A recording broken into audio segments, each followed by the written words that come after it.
एक ऐसी दरिंदा सिफ्त खातून जिसने 14 लोगों को कत्ल किया और कत्ल करने के बाद उनके टुकड़े किए और टुकड़े करने के बाद 14 में से 13 लोगों की लाशों को, उन टुकड़ों को हजम कर गई, खा गई। ये वाकया कहाँ पे हुआ और जो मरने वाले लोग थे वो कौन थे और इस औरत ने उन लोगों को मारा क्यों और उसके बाद उनकी बोटियां बोटियां करके उसने कैसे उसको चबाया, कैसे खाया और ये वाकया हुआ क्यों, इसकी वजूहात क्या थी और इसका एंड क्या हुआ और उस औरत को कैसे पकड़ा गया और किस तरह से उसने एतराफ जुर्म किया, आज आपको सारी स्टोरी सुनाऊंगा। उससे पहले आपसे गुजारिश है, अगर आपने हमारे पेज को फॉलो नहीं किया तो फॉलो कर लें, हमारे यूट्यूब चैनल को सब्सक्राइब नहीं किया तो सब्सक्राइब कर लें और वीडियो को लाइक करना मत भूलिएगा।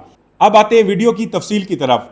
यह वाकया रशिया में हुआ और 77 साला खातून जिसका नाम तमारा समसनोवा था, उसने सन 2000 में अपने शोहर का कत्ल किया। कत्ल करने के बाद उसके टुकड़े किए और टुकड़े करने के बाद उसको खा लिया। और जब उसने अपने शोहर को खा लिया तो लोगों में यह मशहूर कर दिया कि मेरा शोहर मुझे छोड़कर चला गया है और मुझे उसके बारे में मालूम नहीं है कि वो कहाँ गया है और वो यहाँ से गुम हो गया है। शोहर के जाने के बाद जब उसने अकेला रहना शुरू किया तो फिर उसने सोचा कि घर का एक पोर्शन जो है मैं किराए पे दे दूं तो ये बेहतर रहेगा। उसके जहन में वही सिलसिला चल रहा था कि मैं किराएदार के साथ भी वारदात करूंगी, तो उसने किराए का जो है इश्तिहार दे दिया। कुछ अरसा बाद जो है एक किराएदार 2001 में उसके पास आया और उसने घर का पोर्शन किराए पे ले लिया और घर में रहना शुरू कर दिया। उसकी कोशिश ये होती थी वो उस किराएदार को मकान देती थी जो अकेला होता था, किसी भी काम के सिलसिले में, जॉब के सिलसिले में दूसरे शहर से आया होता था, तो उसकी कोशिश यही होती थी कि वो अकेले बंदे को घर दे।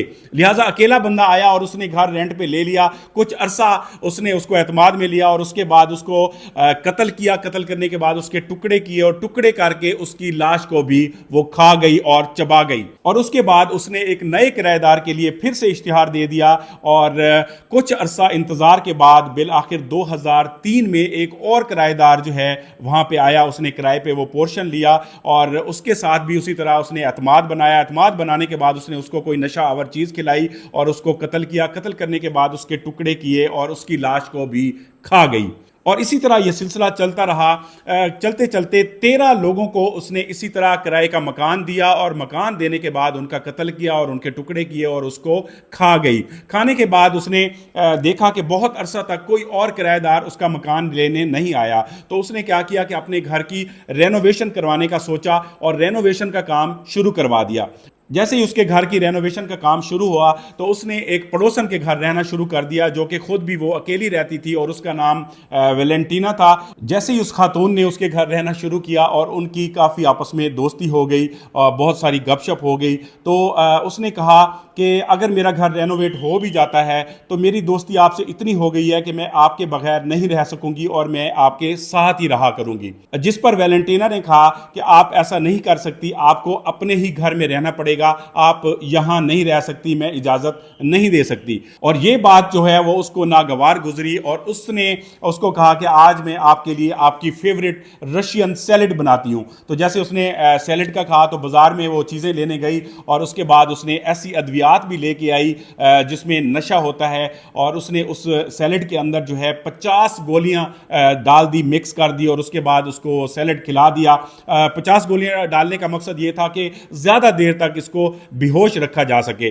जैसे ही वो बेहोश हुई और काफी अरसा तक वो बेहोश रह गई, उसके बाद उसने उसका भी जो है कत्ल किया। कत्ल करने के बाद उसके टुकड़े किए, लेकिन इस बार 13 लोगों की तरह उसने उसको टुकड़े तो किए लेकिन उसके जो गोश्त को जो है वो खाया नहीं, बल्कि एक थैले के अंदर पैक किया। पैक करने के बाद घसीटते हुए एक पार्क की नुक्कड़ पे पड़े हुए एक टब के अंदर या गंदगी वाली जगह पे उसको रख दिया और उसके बाद वो घर आ गई। अगले दिन वहां पे एक मियाँ बीवी जो कि वॉक के सिलसिले में वहां से गुजर रहे थे, तो उन्होंने देखा कि वहां पे एक शॉपर पड़ा हुआ है और उस शॉपर के अंदर जो है उन्होंने गौर किया, करीब जाके देखा तो वहां पे उनको इंसानी अज़ा नजर आए। तो उन्होंने कॉल की, पुलिस को बुलाया। पुलिस आई और उन्होंने देखा कि एक लाश के टुकड़े हुए हुए हैं, तो वो करीबी घर में गए और वहां पे उनकी मुलाकात हुई तमारा समसनोवा से। तो उससे पूछा पुलिस ने कि ये क्या वाकया है, तो उसने एतराफ़ जुर्म किया और उसने कहा कि इसको इसको मैंने कत्ल किया है और मैंने ही कत्ल करके इसके टुकड़े किए और टुकड़े करने के बाद मैंने इसको यहाँ पे रख दिया। और उसके अलावा उसने साथ साथ ये भी बता दिया कि इससे पहले भी मैं 13 लोगों का कत्ल कर चुकी हूँ और उनके मैं टुकड़े करके उनको खा चुकी हूँ। तो इस तरह उसको अदालत में पेश किया गया और जब उसको अदालत में पेश किया गया तो उसने एतराफ़ जुर्म किया और उससे पूछा गया कि तुमने जो है इन लोगों को कत्ल क्यों किया और उसके बाद 13 लोगों को तुमने खा लिया जब, तो 14वां जो औरत थी उसको तुमने क्यों नहीं खाया। तो उसने कहा इसमें यह भी मेरी गलती थी, अगर मैं इस औरत को भी खा जाती उसी तरह टुकड़े करके जिस तरह मैं 13 लोगों को खा चुकी थी तो फिर आप मुझे जो है वो नहीं पकड़ सकते थे। मैंने 13 लोगों को जिस तरह खाया था, लेकिन क्योंकि मैं चाह रही थी कि मुझे पुलिस पकड़े तो मैंने इसको कत्ल करने के बाद, मारने के बाद इसके टुकड़े मैंने बाहर फेंक दिए ताकि कोई पुलिस या कोई ऐसा इदारा मेरे पास आए और मुझे गिरफ्तार कर ले। तो जज साहब ने ये सारी बातें सुनने के बाद ये कहा कि इस औरत का दिमागी तवाज़ुन दुरुस्त नहीं लगता तो इसके टेस्ट करवाए जाएं। तो जब उसके टेस्ट करवाए गए तो पता चला उसको एक दिमागी बीमारी है जिसका नाम साइज़ोफ्रेनिया है।